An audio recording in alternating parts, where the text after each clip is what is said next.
Disclaimer: I am not an expert on this topic, nor do I claim to be. All my sources will be listed in the description. Today we'll be talking about Chinese astrology. I bet you already know what my sign is. That's right, you're the snake. I had you going, didn't I? Western astrology differs from Chinese astrology in a number of ways. Although there is some common ground, and even some have tried their hand at cross-cultural astrology, where you can explore yourself in future by considering both your Western and Eastern signs. But today, we'll be talking about Chinese astrology in its own context. Part 1. Lore. Just as with Western astrology, there isn't a single myth or even a definitive version of every story, but there are broad strokes that we can work with here. The Jade Emperor, or the Buddha, invites a bunch of animals to compete in a race across a river, or sometimes just invites them over for a banquet. The order of their placing or arrival will determine where they place on the calendar. Due to intentional sabotage on the part of the rat, the cat does not get to be a zodiac animal, which causes their everlasting animosity.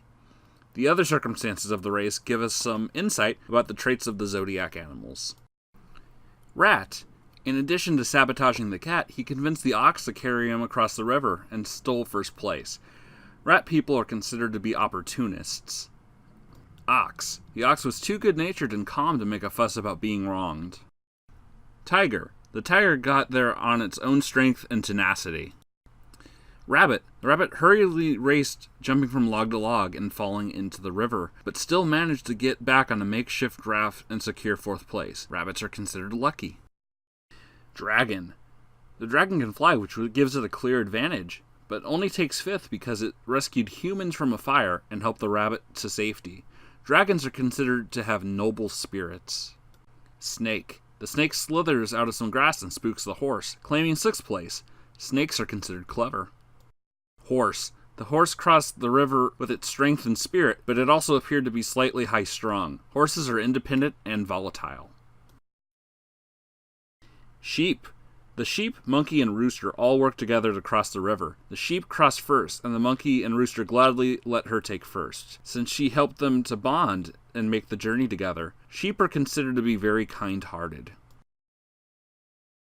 Monkey. While this bit of the story doesn't really let the monkey shine as much as some of the others, it shows that they are smart and cooperative. Monkeys are known for having good senses of humor. Perhaps the monkey told jokes as they paddled across the river. Rooster.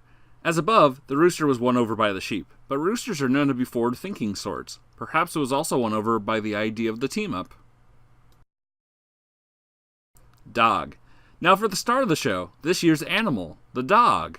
The dog had fun frolicking in the water, so he was only able to take 11th place. Dogs are loyal and love unconditionally. Pig. The pig finished last because he ate snacks and took a nap on the way, but still was able to secure a spot because it was very fast. Pig people are considered to be humanitarian in their pursuits, and are generally simple people.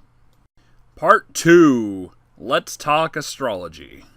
Astrology has a stigma among the uninitiated. While some people swear by it, to many, it is at best a parlor game.